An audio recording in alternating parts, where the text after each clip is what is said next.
Hello students, this is Gurvinder Singh from A. Xavier's International School Chika. Today I am going to explain you organization, which is chapter 5.1 of business studies. So in last video I explain you about planning कि planning जो होता है वो क्या होती है कि वो मैनेजमेंट का फर्स्ट फंक्शन कहलाता है। प्लानिंग के अंदर क्या क्या मौजूद होता है, फंक्शंस उसके क्या हैं, उसकी इम्पोर्टेंस क्या है प्लानिंग की। आफ्टर दैट प्लानिंग प्रोसेस के बारे में भी हमने आपको एक्सप्लेन किया था कि क्या होती है। अब उसके बाद प्लानिंग जब हम कर लेते हैं तो प्लानिंग के बाद हमारा जो अगला फंक्शन होता है वो होता है ऑर्गेनाइजिंग करना। After having decided about the first function of management, planning, managers are responsible for designing an organization structure. So जब पहला काम हो जाता है प्लानिंग का तो मैनेजर्स की रिस्पॉन्सिबिलिटी बनती है कि वो ऑर्गेनाइजेशन का स्ट्रक्चर तैयार करें। सो ऑर्गेनाइजेशन का स्ट्रक्चर किस तरीके से होता है या कौन कौन सी चीज़ें इसके अंदर होती हैं। The process of determining what activities are to be conducted. So ऐसी प्रोसेस को ऑर्गेनाइजिंग कहा जाता है जिसके अंदर ये जाना जाए कि कौन कौन से काम किए जाएंगे। अब हमने प्लानिंग के अंदर ये तो सोच लिया कि हमने भाई 1 साल का 1 लाख रुपया कमाना है। उसके अंदर ये भी डिसाइड कर लिया हमने, अल्टरनेटिव में चूज़ कर लिया कि कौन से बिजनेस को करके हम 1 लाख रुपया कमाएंगे, यानी कितनी उसकी सेल करेंगे तो हमें कितना उसका प्रॉफिट होगा और कितना हमें मतलब कि किस तरीके से हम अपने ऑब्जेक्टिव को 2 लाख रुपए के या 1 लाख रुपए के ऑब्जेक्टिव को हासिल कर सकते हैं। सो इसके अंदर हमने अब ये निकालना है कि एक्टिविटीज़ कौन कौन सी की जाएंगी उस बिज़नेस को करने के लिए। अब पर्टिकुलर टाइप का बिज़नेस है, मान लो हमने सोप बनाने का बिज़नेस कर लिया। अब सोप बनाने के बिज़नेस के लिए हमें डिफरेंट टाइप ऑफ एक्टिविटीज़ करनी पड़ेंगी। नंबर 1 पे उसके लिए कच्चा सामान कहाँ से मिलेगा, यानी कोई अगर साबुन बनाना है तो उसके लिए आपको डिफरेंट टाइप्स ऑफ जो केमिकल्स वगैरह हैं उनकी ज़रूरत पड़ सकती है। सो वो कहाँ से आएंगी, ठीक है, वो भी एक एक्टिविटी है, परचेज़ करना रॉ मटेरियल को। उसके बाद उनको कहाँ पे प्रोसेस किया जाएगा, कौन कौन से केमिकल्स को कहाँ पे मिक्स किया जाएगा, कौन कौन सी मशीन्स की ज़रूरत पड़ेगी। सो ये सारी डिफरेंट टाइप ऑफ एक्टिविटीज़ हैं जो आपको फाइंड करनी होगी ऑर्गेनाइजिंग फंक्शन के अंदर कि किस किस काम को करके आप अपना कोई भी प्रोडक्ट जो है वो तैयार कर सकते हो। फिर दूसरा क्वेश्चन है how the activities are to be grouped. ये सभी एक्टिविटीज़ को कैसे ग्रुप किया जाए, इकट्ठा किया जाए। अब परचेज़ करने वाला सामान को खरीदा जा रहा है, जो बनाने वाला डिपार्टमेंट है वो उसको बनाया जा रहा है, और जो आगे थर्ड वन जो उसको फाइनलाइज कर रहा है, किसी चीज़ को पैकिंग वगैरह कर रहा है तो उसको पैकिंग किए जा रहा है। लेकिन ये सारी एक्टिविटीज़ आपके कंट्रोल में होनी चाहिए, ये सारी एक्टिविटीज़ ग्रुप्ड होनी चाहिए। तो कैसे ग्रुप्ड करोगे इनको, ये ऑर्गेनाइजिंग के अंदर तय किया जाता है। How responsibility and authority. So responsibility and authority, responsibility क्या होता है कि मैंने किसी को काम दे दिया, वो उसकी रिस्पॉन्सिबिलिटी बन गई भी वो काम को करना है, जिम्मेदारी जिसको हम बोलते हैं। अथॉरिटी, अथॉरिटी क्या होता है कि जब मैंने किसी को काम दिया कि भाई तुमने ये काम करना है, साथ में मैंने उसको एक पावर भी दे दी कि आपके पास ये पावर है कि आपके नीचे ये 4 बंदे काम कर सकते हैं, इन चारों से आप ये काम करवा सकते हो, कंप्लीट करवा सकते हो। तो इसका मतलब ये हुआ कि जो रिस्पॉन्सिबिलिटी किसी को मिली है उसको रिस्पॉन्सिबिलिटी को निभाने के लिए जो उसको पावर्स दी गई हैं वो बोलती है अथॉरिटी। तो ये अथॉरिटी और रिस्पॉन्सिबिलिटी दोनों चीज़ें ही हम ऑर्गेनाइजिंग के अंदर ही डिसाइड कर लेते हैं। Are to be delegated and who reports to home. तो रिस्पॉन्सिबिलिटी और अथॉरिटी किस तरीके से दी जाएगी, किस किस व्यक्ति को अथॉरिटी दी जाएगी, और कौन व्यक्ति किस बंदे को रिपोर्ट करेगा।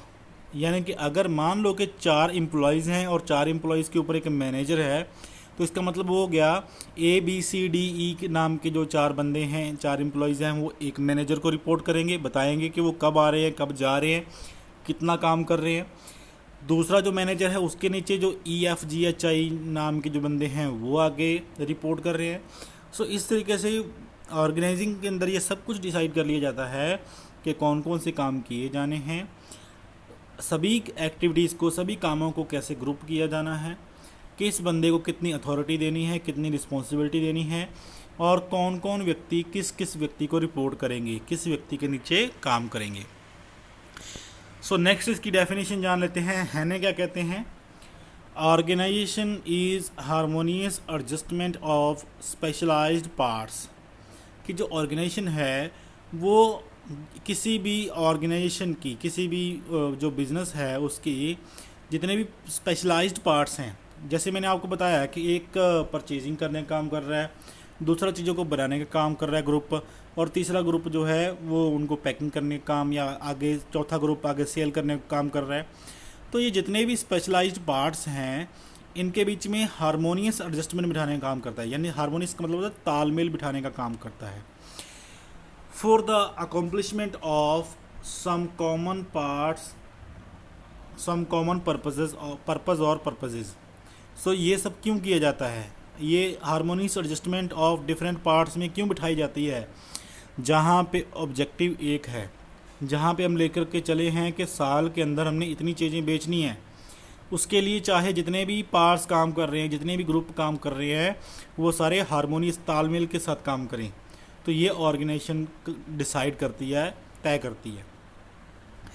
हेमन की एक डेफिनेशन देख लेते हैं। हेमन क्या कहते हैं? Organisation is the structural framework.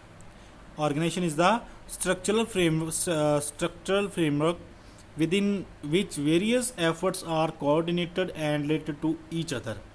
सो एक ऐसा फ्रेमवर्क है, एक ऐसा स्ट्रक्चर है ऑर्गेनाइजेशन जिसके अंदर जितने भी एफर्ट्स हैं वो चीज़ों को कोऑर्डिनेशन करने के लिए किए जाते हैं। मतलब अगर आप किसी भी चीज़ को बना रहे हो और उसको बनाने के लिए 4 बंदे आपके साथ काम कर रहे हैं, तो वो चारों बंदों के बीच में एक कोऑर्डिनेशन बैठे, कौन बंदा, जो जितने भी चारों बंदे काम कर रहे हैं वो अपनी एक्यूरेसी से काम करें, फुल एक्यूरेसी से काम करें। तो ये है डेफिनेशंस ऑफ ऑर्गेनाइजिंग। नेक्स्ट हम कर लेते हैं इसके फीचर्स के बारे में। फीचर्स कौन कौन से हैं, जिसमें नंबर 1 पे आता है डिवीज़न ऑफ वर्क। तो सबसे पहले ऑर्गेनाइजिंग के अंदर डिवीज़न ऑफ वर्क होता है। डिवीज़न ऑफ वर्क इसका फर्स्ट फंक्शन है, फीचर कह सकते हैं या फंक्शन भी कह सकते हैं। सो अगर हमारे पास एक एक्टिविटी है कि हमने साबुन बनाना है, अब साबुन बनाने के लिए हमें उस साबुन को बनाने के लिए बहुत सारे काम करने पड़ेंगे, जिसके लिए उन कामों को हम डिवाइड कर देंगे, डिवीज़न कर देंगे उस पूरे काम की। ऐसा तो संभव नहीं है कि एक ही बंदा कच्चा सामान खरीद के ला रहा है। मान लो कि आपके पास 10 बंदे हैं, 10 बंदों में से हर एक को आपने कह दिया कि आपने साबुन बनाना है। वही सामान अपना अपना ख़रीद के लेके आ रहे हैं, वहीं आगे उसको प्रोसेस कर रहे हैं केमिकल्स को, और वहीं बंदे आगे पैकिंग कर रहे हैं, और वहीं आगे बंदे अपना अपना बेच रहे हैं।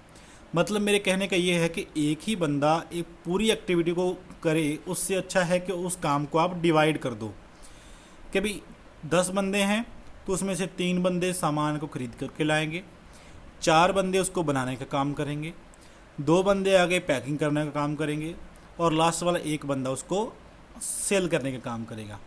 तो आपने क्या किया, एक पूरी एक्टिविटी को, एक पूरे वर्क को डिवाइड कर दिया, डिवीजन ऑफ वर्क कर दिया। तो यही ऑर्गेनाइजेशन का एक फ़ीचर है। ऑर्गेनाइजेशन क्या करती है, किसी भी काम को डिवाइड कर देती है। आगे आता है कोऑर्डिनेशन। सो बेटा इसके अंदर जब भी हम कोई भी ऑब्जेक्टिव को हासिल करते हैं बिजनेस के अंदर, तो उसके अंदर बहुत सारी एक्टिविटीज़ करनी पड़ती हैं, डिफरेंट टाइप ऑफ एक्टिविटीज़ निभानी पड़ती हैं। लेकिन उसके लिए चाहे आप different type of work divide कर रहे हैं अलग अलग बंदों के बीच में, लेकिन उनके अंदर कोऑर्डिनेशन होना बहुत ज़रूरी है।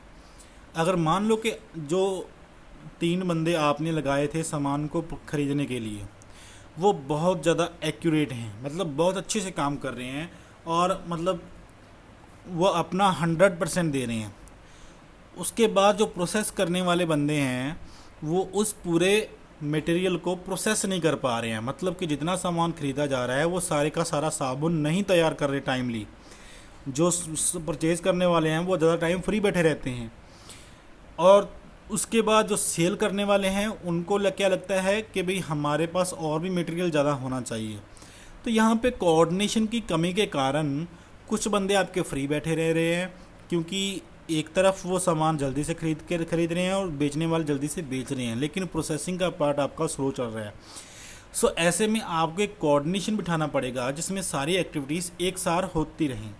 परचेज़ करने वाला जितना परचेज़ करे, प्रोसेस करने वाला उतना ही प्रोसेस कर दे, और आगे जो पैकिंग करने वाला प्रॉपरली उसको उसी टाइम पे पैकिंग करता रहे, और सेल करने वाला उसी सामान को टाइमली सेल करता रहे। तो ये होगा एक कोऑर्डिनेशन जिसके अंदर कोई भी व्यक्ति फ्री नहीं बैठेगा किसी टाइम पे। तो पहला इसका फीचर था डिवीजन ऑफ वर्क, काम को डिवाइड कर देना। दूसरा इसका फीचर था कोऑर्डिनेशन बिठाना सभी एक्टिविटीज़ के बीच में। तीसरा इसका फीचर है प्लुरैलिटी ऑफ पर्सन्स। सो ये तो हमें पता ही है कि जो कोई भी ऑब्जेक्टिव है उसको हासिल करने के लिए नंबर 1 पे हमें किसी न किसी अदर एम्प्लॉयज़ की ज़रूरत पड़ती ही है, चाहे वो वर्कर्स हों चाहे वो मैनेजर्स हों। सो किसी भी ऑर्गेनाइजिंग वर्क को करने के लिए एक व्यक्ति वहाँ पे काफ़ी नहीं होता है, यानी कि ऑर्गेनाइजिंग कभी भी एक व्यक्ति की नहीं होती है, वहाँ पे काफ़ी मात्रा में जो व्यक्ति हैं वो मौजूद होती हैं, यानी कि पर्सन्स की प्लुरैलिटी मौजूद रहती है। सो ये ग्रुप का एक काम है ऑर्गेनाइजिंग करना, ना कि किसी इंडिविजुअल पर्सन का। चौथा है कॉमन ऑब्जेक्टिव। सो जितने भी व्यक्ति ऑर्गेनाइजेशन के अंदर काम कर रहे हैं वो किस ऑब्जेक्टिव के लिए काम कर रहे हैं, वो एक कॉमन ऑब्जेक्टिव, जनरल ऑब्जेक्टिव के लिए काम कर रहे हैं। ये ज़रूर है कि जितने भी एम्प्लॉयज़ किसी बिजनेस के अंदर काम कर रहे होते हैं वो अपनी अपनी सैलरी लेने के लिए, मंथली सैलरी हासिल करने के लिए काम कर रहे होते हैं, लेकिन जब ऑर्गेनाइजिंग की जाती है तो वहाँ पे ये निश्चित किया जाता है कि सारे बंदे हमारे एक कॉमन ऑब्जेक्टिव के लिए ही काम कर रहे हैं।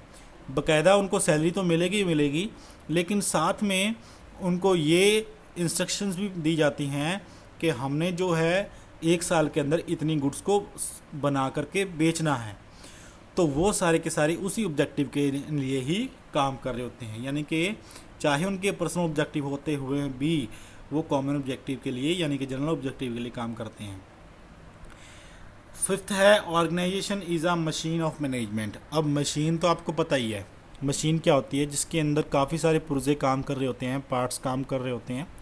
अगर एक भी पार्ट बीच में ना हो, टूट जाए, ढीला हो जाए, तो इसका मतलब मशीन अच्छे से काम नहीं कर पाएगी।